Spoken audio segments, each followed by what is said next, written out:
Salut Donald, bonjour à tous. Aujourd'hui, je vais vous faire je vais vous lire l'hymne 191 du 10e mandala, c'est-à-dire le dernier de tout le Rig Veda. Si c'est le dernier, c'est qu'il y a une raison, et on va en discuter un petit peu après, parce que nous sommes concernés, à mon avis. On ne l'était peut-être pas à l'époque, mais maintenant je pense qu'on l'est, que nous sommes concernés. C'est un tout petit hymne qui fait 4 shlokas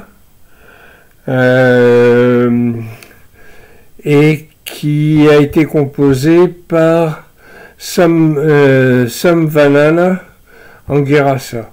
C'est de la famille des Angiras. C'est donc des descendants d'un des premiers rishis, enfin théoriquement, descendants, on ne sait pas si c'est des enfants ou des gens qui se réclament de lui, etc. Voilà, donc c'est le mandala 10, hymne 191, et c'est un hymne à Agni et à l'union. Et là, je dis, bon, tiens, pourquoi il parle d'union, etc. Vous allez voir, peut-être que c'est très important finalement. C'est le dernier hymne de tout le Rig Veda.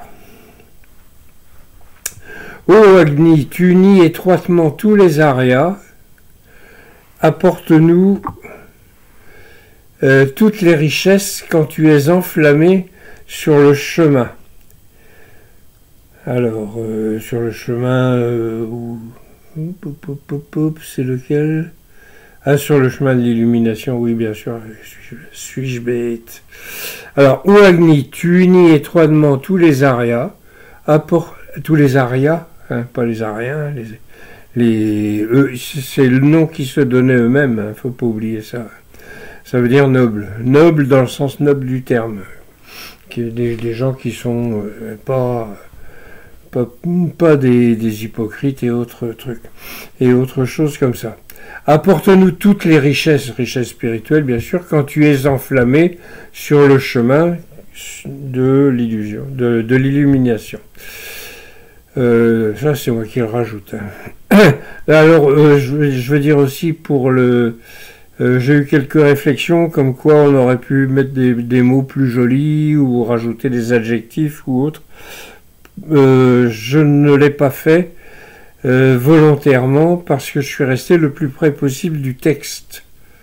Hein, parce que j'ai vu des traductions où quelquefois ça n'avait plus rien à voir avec le texte d'origine. Hein, vous trouvez ça dans l'anglois par exemple. Il y a des fois, on se demande pourquoi il a été mettre ça, mais voilà. Bon, moi je suis bête et discipliné, je reste près du texte d'origine et puis après on réfléchit. Venez ensemble, parlez ensemble, connaissez par vos esprits, puisque les anciens dieux connaissent la portion et la vénèrent. Venez ensemble, parlez ensemble, connaissez par vos esprits, puisque les anciens dieux connaissent la portion et la vénèrent. Alors, la portion de richesse spirituelle, bien sûr. Hein, c'est toujours pareil, c'est le mot baga qu'on retrouve dans le breton, dans Bagad, par exemple, qui est, vous savez, c'est les groupes qui sont copiés sur les groupes écossais avec les bagpipes, hein, avec des cornemuses et tout ça. Bon, en Bretagne, on a refait la même chose, mais en rajoutant des bombardes. Et puis c'est de la musique bretonne. Donc, mais ça s'appelle un bagad. Et là, baga, c'est la portion. Et la portion, ça veut dire portion, part, section, une partie, etc. Et en breton, le bagad, c'est la même définition. Oui, hein, comme quoi il y a les langues celtiques étaient très très proches du sanskrit. Hein. plus proche que, que le latin et que le grec. Je reprends. Alors, venez ensemble, parlez ensemble, connaissez par vos esprits, puisque les anciens dieux connaissent la portion et la vénèrent. Bon, portion de richesse, on a vu, hein, de richesse spirituelle, bien sûr, qui est l'illumination, tout le monde le sait.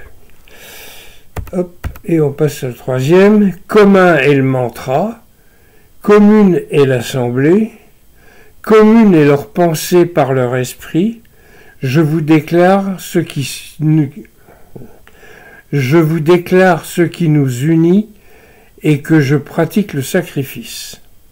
Je reprends. Commun est le mantra, commune est l'assemblée, c'est-à-dire le sacrifice, commune est leur pensée par leur esprit. Je vous déclare ce qui nous unit et que je pratique le sacrifice. Bon, ce qui nous unit, c'est la quête spirituelle, et on va en reparler. Commun est notre désir, communs sont nos cœurs. Que votre pensée soit commune pour que vous soyez vraiment ensemble.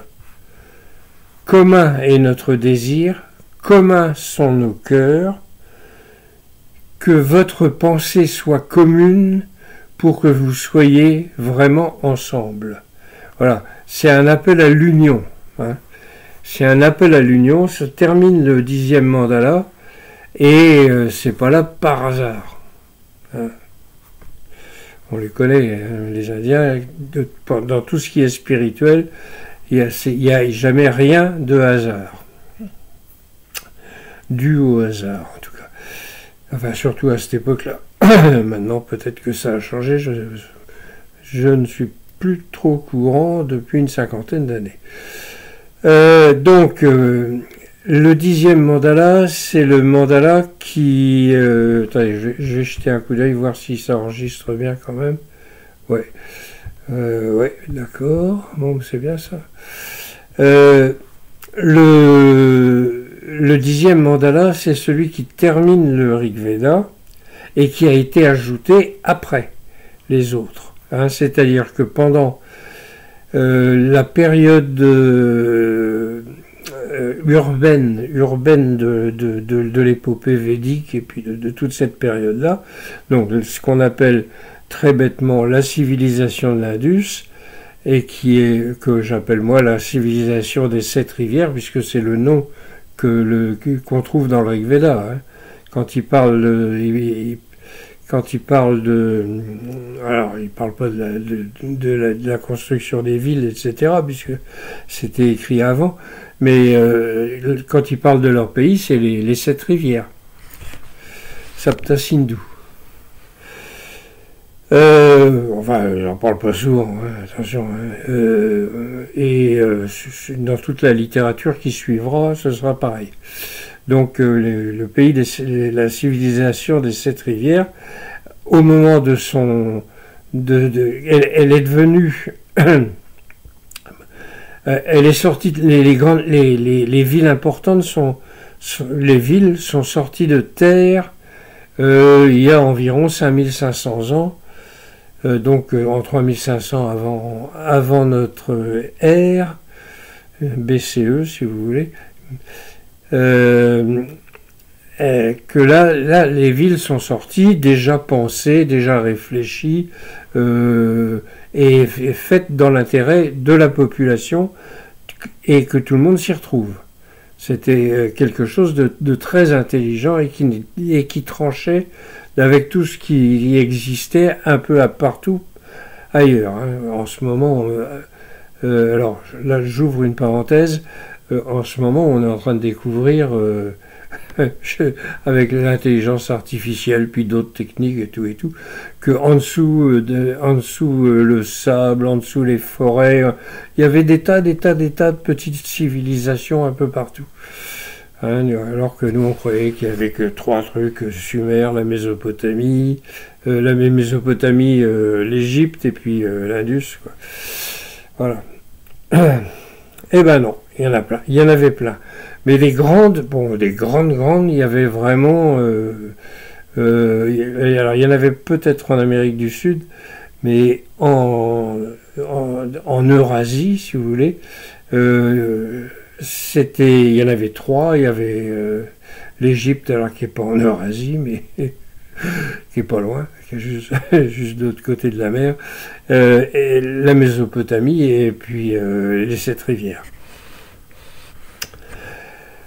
Oui, donc je disais que pendant la période urbaine, non, alors, bon, avant la période urbaine, on voit ça dans les mandalas entre 2 et 7, hein, les mandalas 2 et 7 plus une partie du 1, du premier, quoi, parce que là aussi ils en ont mis beaucoup, et de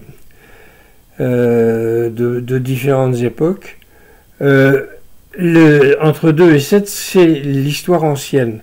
Hein, ce qu'on appelle les family books, c'est ces mandalas-là. Ça raconte en fait l'histoire qui peut remonter à très loin, et qui n'était peut-être plus que des légendes ou des histoires qu'on racontait aux gosses le soir, enfin je ne sais pas. Donc il y avait, c'est là qu'on retrouve Vritra, Sushna, le combat contre les Dasyus, le vol des vaches par les Panis, qui nous a permis de dater, hein, parce que ça raconte une histoire d'éclipse. Voilà. Bon, j'en oublie, mais tout ça, c'était à cette époque-là, et ça se terminait par la guerre des 10 rois. On trouve ça dans le 7e mandala. Le 7e mandala, je n'arrive pas à me dire que c'est très ancien.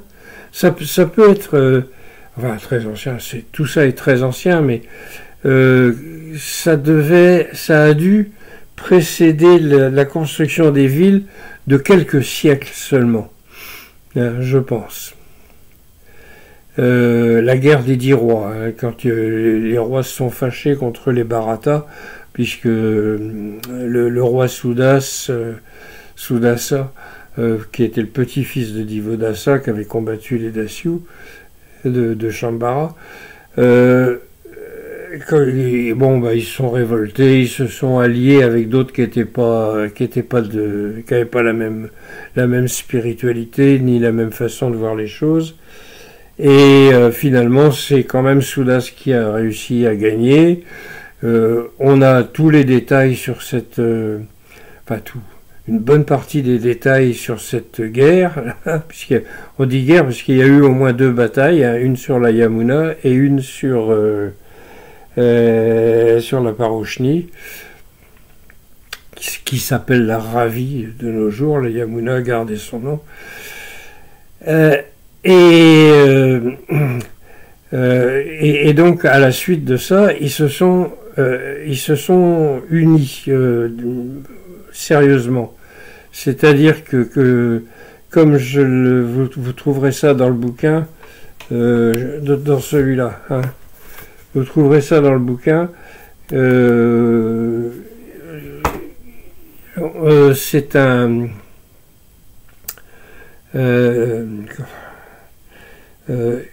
ils ont réussi à unir tous les peuples en respectant les vaincus. Hein, et ça, je l'ai pas tiré du Rig Veda, je l'ai tiré du Manava Dharma Sastra, qui est ce qu'on appelle, nous, les lois de Manu, ou Manu Smriti, ou bon, voilà, et qui disait qu'il faut, que quand on bat un ennemi, il faut surtout pas l'humilier. Il faut au contraire le respecter, lui rendre hommage, aller faire des offrandes à ses dieux, et puis bien traiter tout le monde, les brahmanes et tout, et ne pas les humilier, parce que sinon il y a le retour de bâton. Hein, voilà. Ça c'est dans les lois de Manu, donc ça viendra plus tard, mais je pense que c'était déjà dans l'esprit. Donc le roi Sudassana a réussi à bien fédérer les 5 peuples védiques du départ, hein, donc les Purus, les Turvasha, les Yadu, les Droyu, et il y en a encore un autre que j'ai oublié, mais bon, les Tritsu peut-être. Non, ah ben non, pas les Tritsu, c'est une partie des Bharata. Voilà. Donc, ces 5 peuples-là se sont unis, et puis ils ont dû se dire, bon, alors ça c'est pas marqué, c'est des déductions que je fais, c'est que c'est des gens quand même qui avaient une grande et une forte spiritualité, malgré les chamailleries et malgré les différents problèmes qu'ils ont pu avoir. Ils avaient une forte spiritualité, parce que et comme je l'ai déjà dit et j'insiste lourdement là-dessus, ils buvaient le soma, qui était donc une boisson tirée d'une plante antéogène. Antéogène, c'est-à-dire qui place Dieu en l'homme, en nous, quoi. Ou le divin, on va dire, parce que Dieu c'est encore autre chose. Et qui leur permettait d'avoir l'illumination. C'est quelque chose qui est très difficile à expliquer, mais quand vous l'avez vécu, vous savez très bien ce que c'est. Et quand tout le monde le pratique, eh bien tout se passe bien. Il n'y a pas de violence, il n'y a pas de vol, il n'y a pas d'arnaque, d'embrouille, vous prenez la politique d'aujourd'hui, vous voyez, hein, entre les grands de ce monde et puis les petits qui essayent de devenir grands, et puis etc. Et en ce moment on est servi, hein, parce que on va y revenir. Pour eux, tout ça, non, ça n'existait pas, et au contraire, ils vivaient ensemble en harmonie. Il y avait des gens qui étaient plus riches, d'autres qui étaient plus pauvres, ça c'est la nature qui veut ça. Celui qui place son champ dans un endroit ensoleillé, et puis l'autre qui l'installe là où il y a que des cailloux et des ronces, ils n'ont pas la même récolte, voilà. Il y en a qui sont plus malins que d'autres, ou d'autres plus bêtes que d'autres. Enfin bon, voilà. La nature, dans la nature, il n'y a pas d'égalité. Mais eux, ils cherchaient pas à avoir une égalité, ils cherchaient à avoir une justice, que la vie soit juste, hein, que tout le monde et que tout le monde s'entende bien. Ils n'ont pas eu de guerre, hein, ils n'avaient pas d'armée. Vous imaginez un pays qui était grand comme 2 fois la France, donc 1 million de kilomètres carrés, et qui n'avait pas d'armée,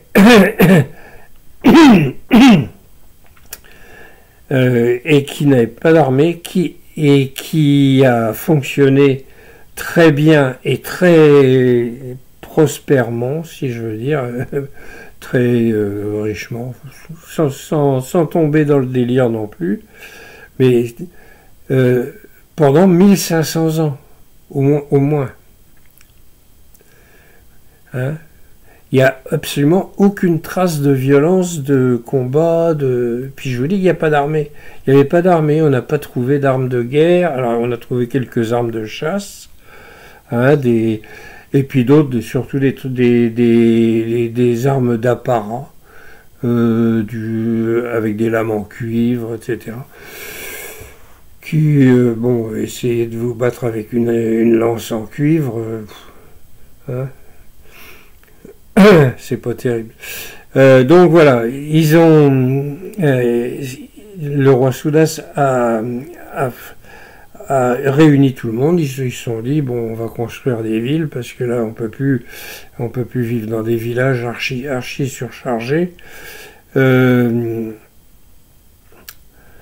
Et donc ils ont commencé à faire les villes, et donc pour leur spiritualité, et puis en même temps pour fédérer tout le monde, ils ont mis ensemble les 7 mandalas des Family Books. Donc ils ont repris, donc d'un côté vous avez ceux qui ont été écrits par Vishvamitra, qui était le premier Purohita du roi Soudas, Sudasa, mais on ne prononce pas le dernier A, du roi Soudas, qui a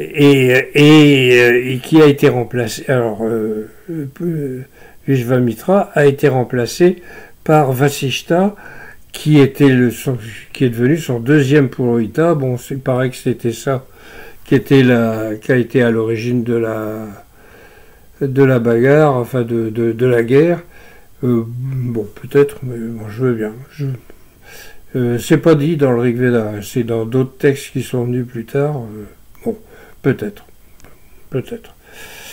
On ne sait pas quelle est la raison. Dans le Rig Veda, ils donnent pas d'explication à leur guerre. Ils se sont fait la guerre, point. Il y a eu des morts, on sait qui c'est, on sait où ça s'est passé. Voilà. Donc tout ça s'est retrouvé.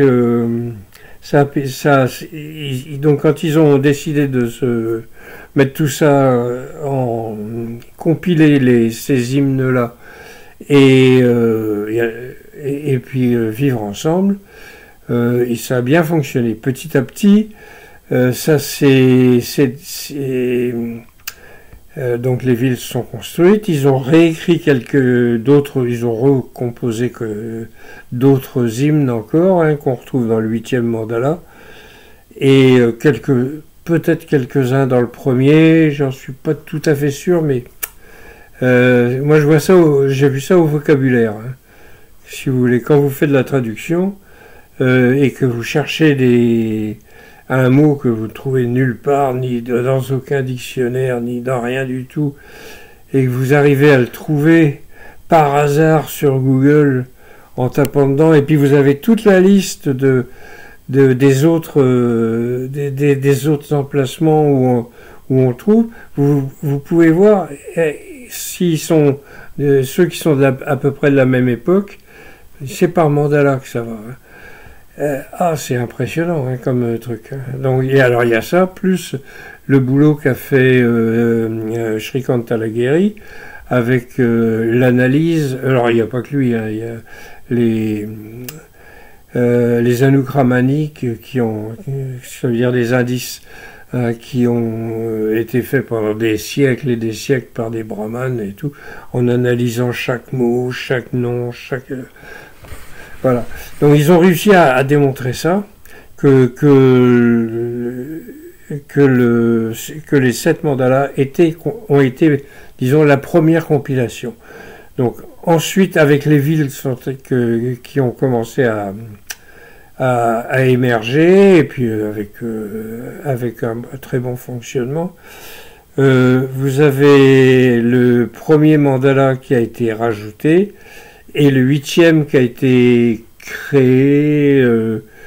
On voit bien qu'il y a un changement déjà des mentalités, où on est beaucoup plus proche de la spiritualité, si vous voulez, que de l'histoire, que des histoires passées plus ou moins guerrières.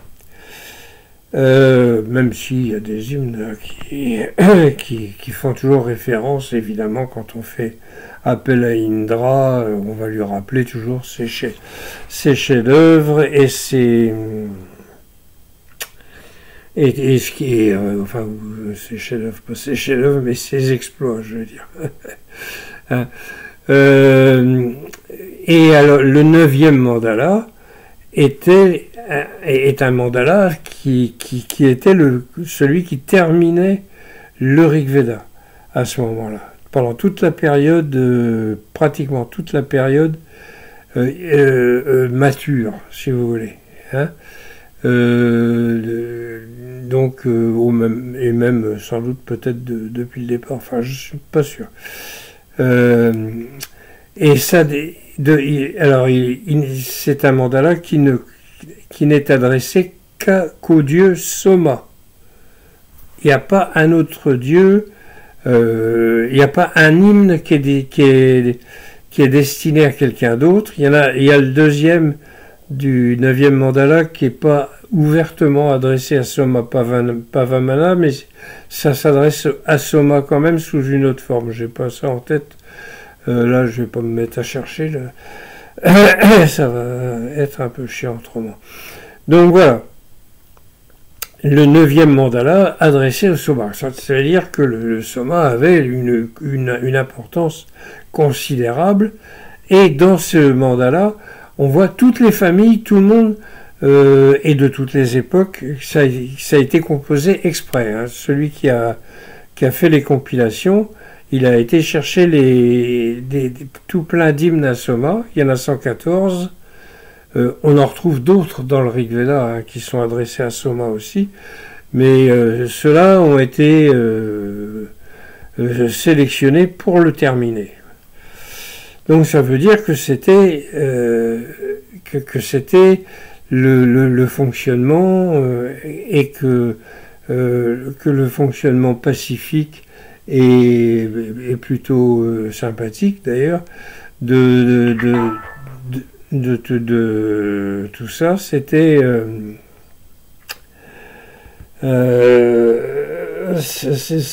donc jusqu'à à peu près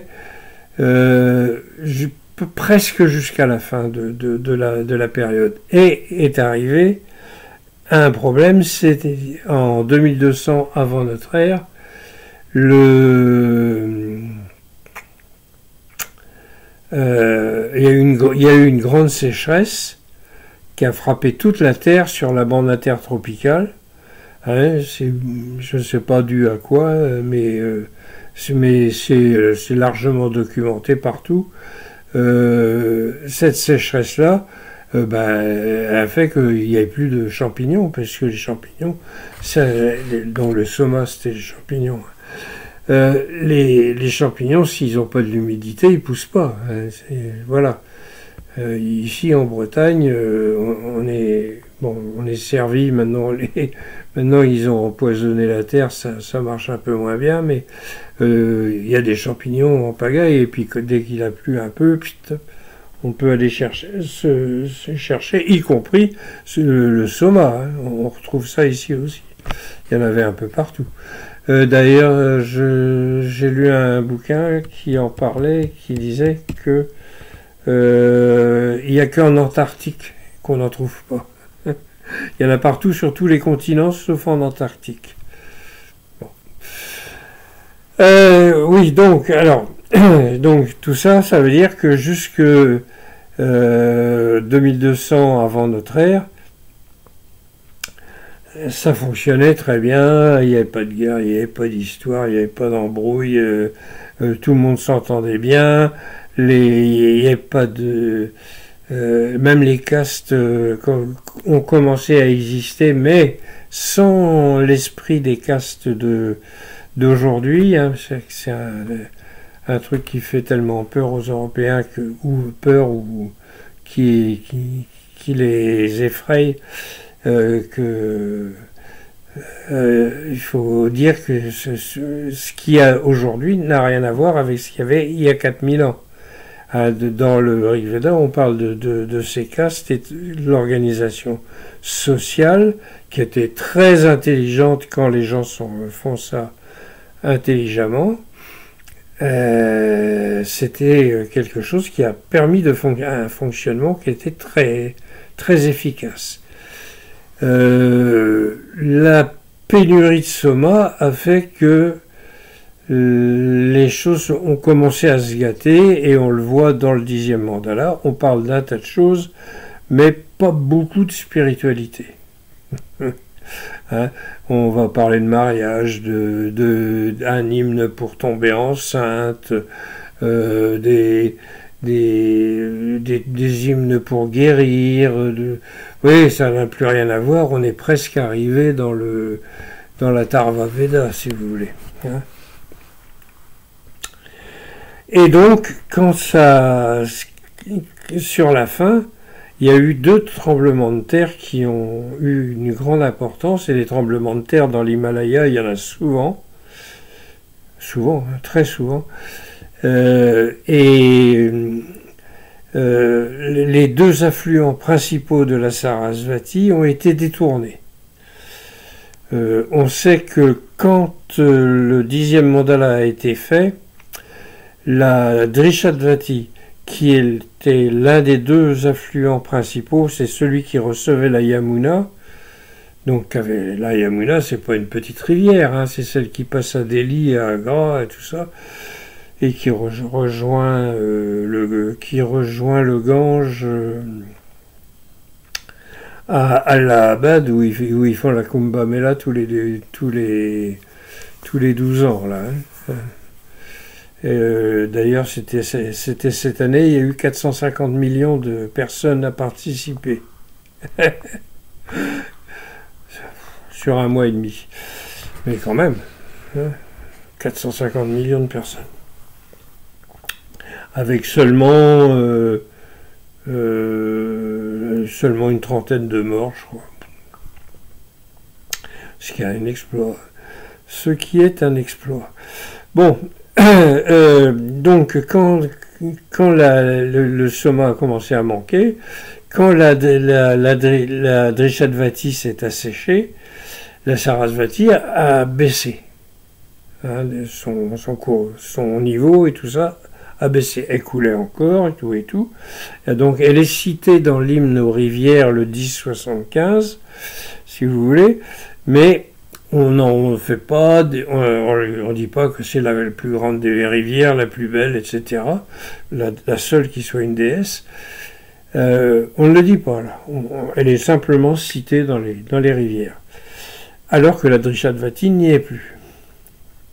N'y est pas. Hein. Elle était citée dans le 3e mandala, mais là, elle n'existe plus. Donc, c'est qu'on approche de la fin.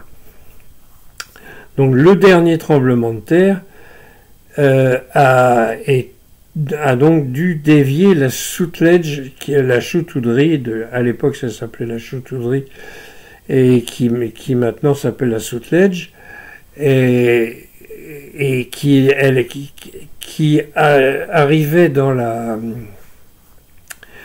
Sarasvati, mais qui maintenant arrive dans l'Indus. Hein, le tremblement de terre l'a dévié, crac, et est parti dans l'Indus, et du coup la Sarasvati s'est asséchée.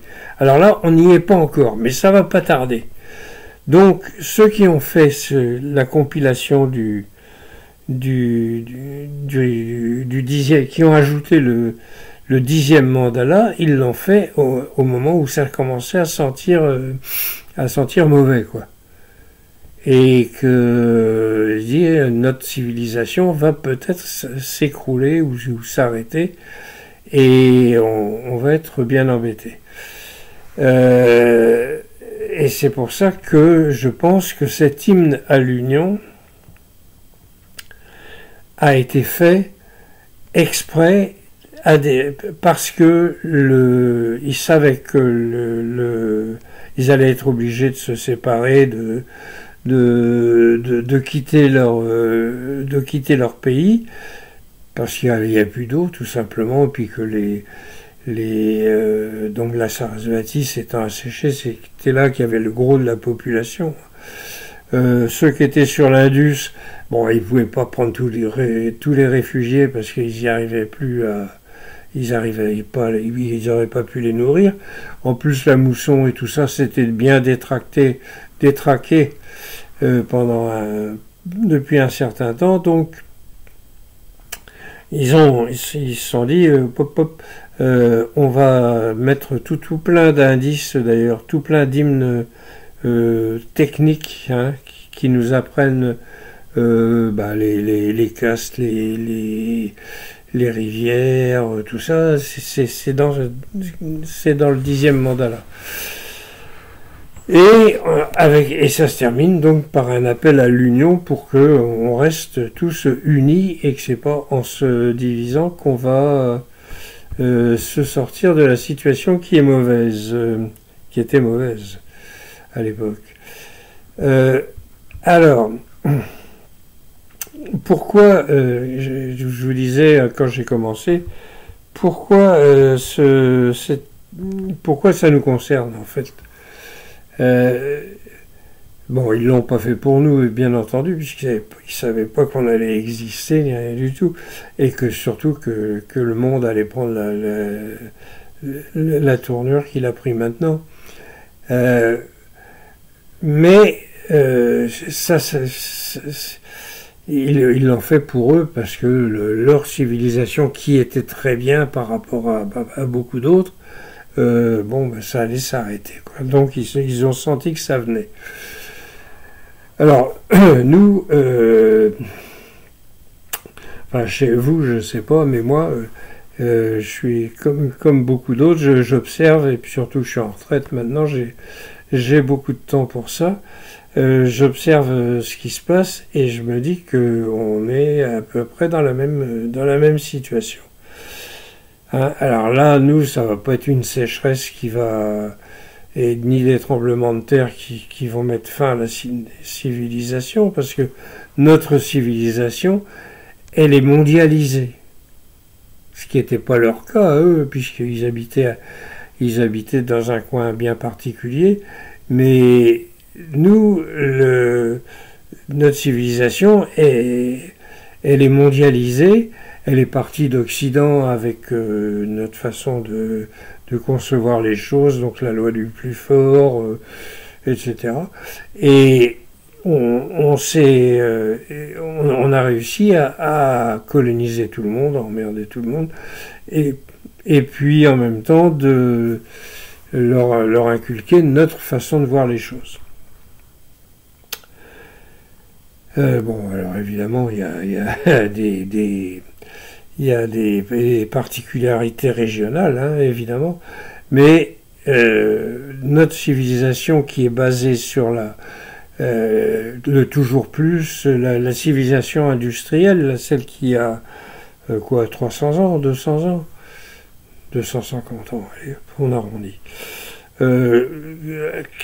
qui a commencé d'ailleurs par le pillage de l'Inde et de l'Afrique, hein, faut pas rêver, hein. C'est ça qui a permis de faire démarrer l'industrie, en particulier les Anglais qui ont pillé l'Inde, tout ce qui était matières premières et tout, pour les transformer chez eux. Hein, et donc du coup les Indiens, ça a créé une misère terrible, une famine au Bengale, et ailleurs, des gens qui mouraient par millions, ça a été atroce. Bon, sans parler alors, là, de ce qu'ont fait les Français et tout ça, mais c'était pas en Inde, c'était en Afrique. Donc notre monde, là, il est mal barré. Hein, il se réchauffe. Les ressources vont diminuer, ont déjà commencé sérieusement à diminuer. Il n'y en aura plus, hein, que ce soit le pétrole, l'eau, les mines, le minerai qu'on trouve plus. Il faut des quantités de roches pour arriver à extraire un petit peu.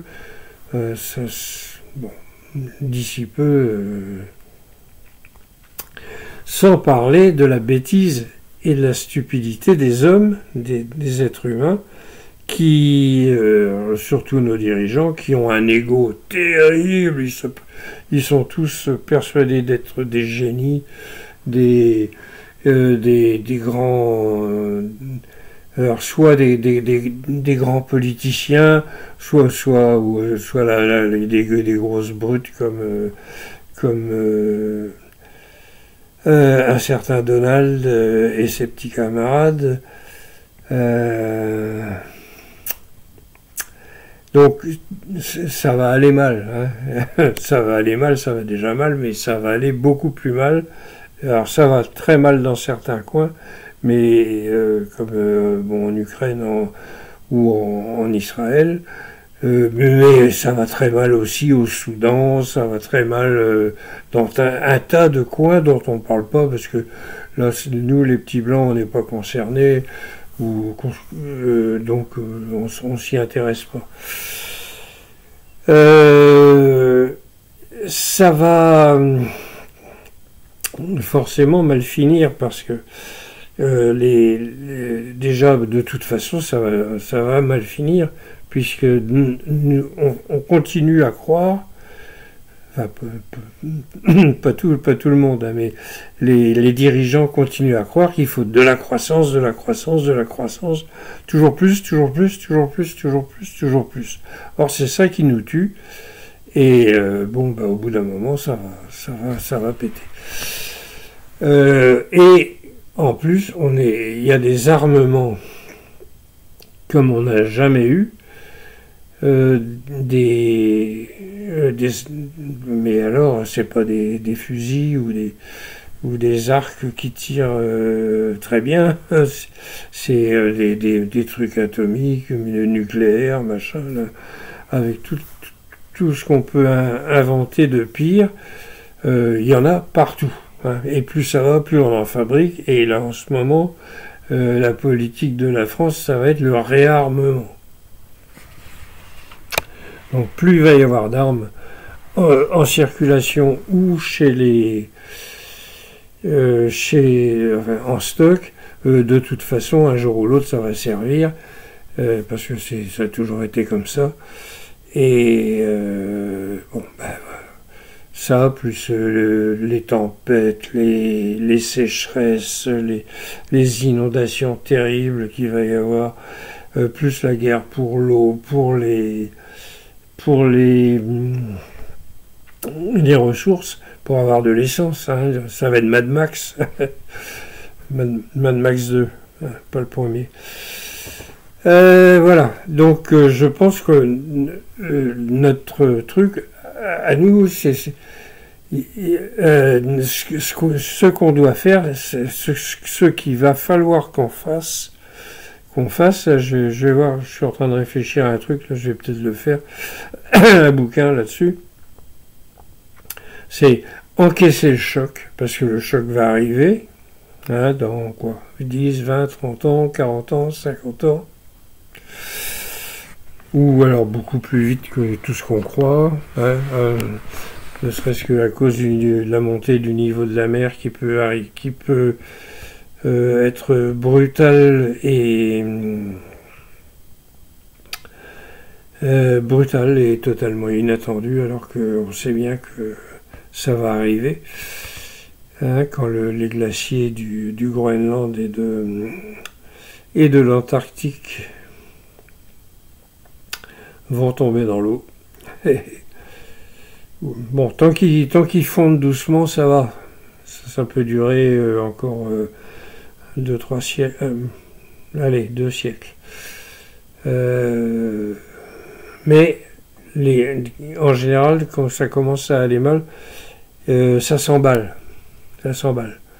Et puis quelquefois un élément déclencheur, alors blaf, déclenche tout le bordel. Donc voilà, c'est ce qui va se passer.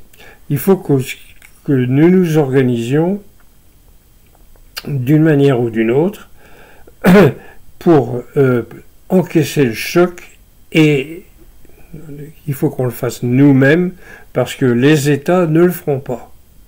Hein, les États sont des gens qui sont remplis de gens qui ont un ego terrible et qui donc ne pensent qu'à eux et éventuellement à leur petit milieu, d'où ils viennent, enfin, eux,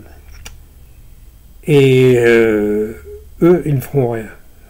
On sait très bien, ils ne feront rien, ou quand ils se diront bon, là, ça y est, il faut faire quelque chose, il sera bien trop tard, et ce qu'ils feront, de toute façon, ce ne sera pas le bon. Donc, il faut qu'on s'organise, nous, entre nous à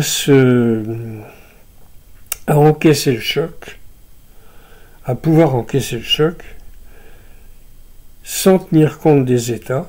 Donc il faut que ce soit horizontal, surtout pas de chef,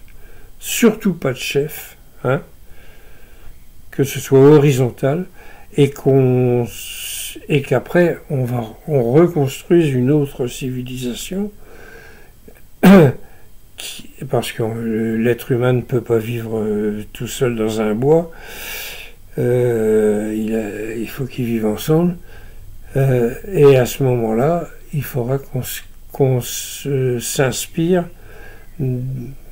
du Rig Veda, de celle qui a de la civilisation des 7 rivières, celle qu'avait le Rig Veda, et qu'on fabrique une civilisation qui soit basée sur le même système, sur le même principe, avec pour toute personne qui sera amenée à prendre des décisions qui concernent les autres, les décisions qui le concernent lui, on s'en fout un peu, mais les décisions qui concernent tout le monde, les autres en tout cas, que tous ces gens-là boivent le soma avant toute chose, avant de commencer leur donc tous les riches, tous les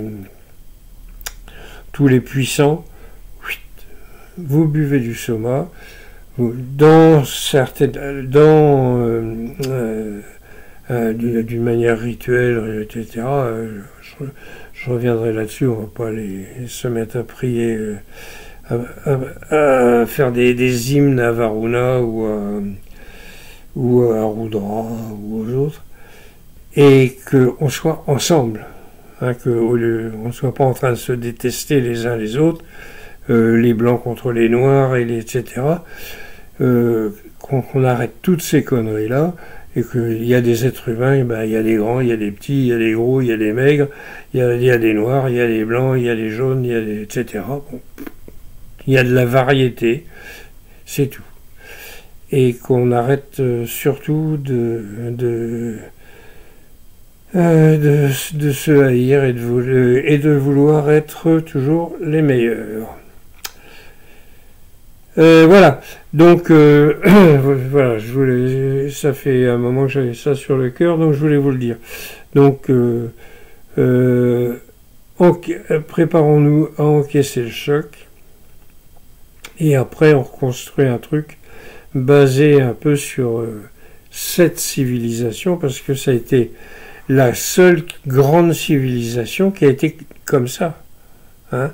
Il y avait des petites qui ont existé au départ, comme celle de Karakoum ou bien celle de la Bactriane, et puis quelques autres comme ça, qui étaient pacifiques aussi, etc. Mais c'était tout petit. Ouais. Donc celle des 7 rivières, c'était 2 fois la France, hein, si vous voyez, au point de vue taille. Bon, c'était beaucoup moins peuplé, bien sûr, mais c'était quand même très important. Donc voilà, on va s'arrêter là, et je vous conseille donc alors voilà, si vous l'avez pas encore lu, la civilisation des 7 rivières, c'est ça, hein, c'est ce qu'on appelle la civilisation de l'Indus, revue et corrigée pas revue et corrigée, mais mélangée, si vous voulez.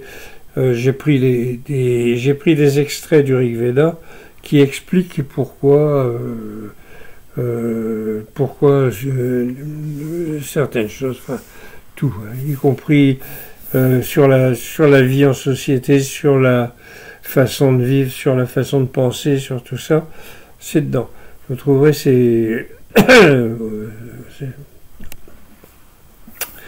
et en plus c'est pas cher. Alors ça c'est en anglais le Rig Veda Samhita, ça c'est distribué en Inde, donc il y a aussi un autre exemplaire, mais que je n'ai pas reçu, que j'ai commandé, que j'ai pas encore reçu, qui est disponible ailleurs qu'en Inde. Celui-là, en Inde, c'est assez compliqué. Donc là, c'est les 7 rivières, hein, c'est la même chose, si ça vous intéresse. Et pour ceux qui sont...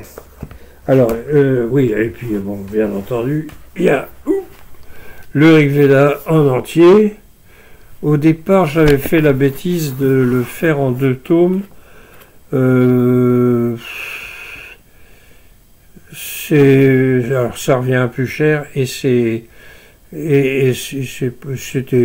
bon, inutile. Hein, donc là, je l'ai fait en 1 tome. C'est tout simple, hein, c'est les hymnes les uns derrière les autres. Et puis ça, alors ça c'est mon petit dernier. C'est donc 7 ans sur la route. Hop, c'est ma vie, ça, moi. Enfin pas ma vie, 7 ans de ma vie, entre 67 et 74, quand j'ai circulé à travers le monde. Sans un centime, avec juste une couverture, et qui était enroulée comme ça, où j'avais dedans 2 ou 3 fringues, et j'avais enroulé comme ça, puis je l'avais attaché avec un chèche, un turban marocain. Voilà. Donc ça se passe essentiellement en Afrique et en Inde, et un petit peu en Europe, mais bon, c'est moins intéressant. Voilà. Donc, je vous dis Kenavo dans l'all, et puis à la prochaine. Allez, bonsoir à tous, et salut.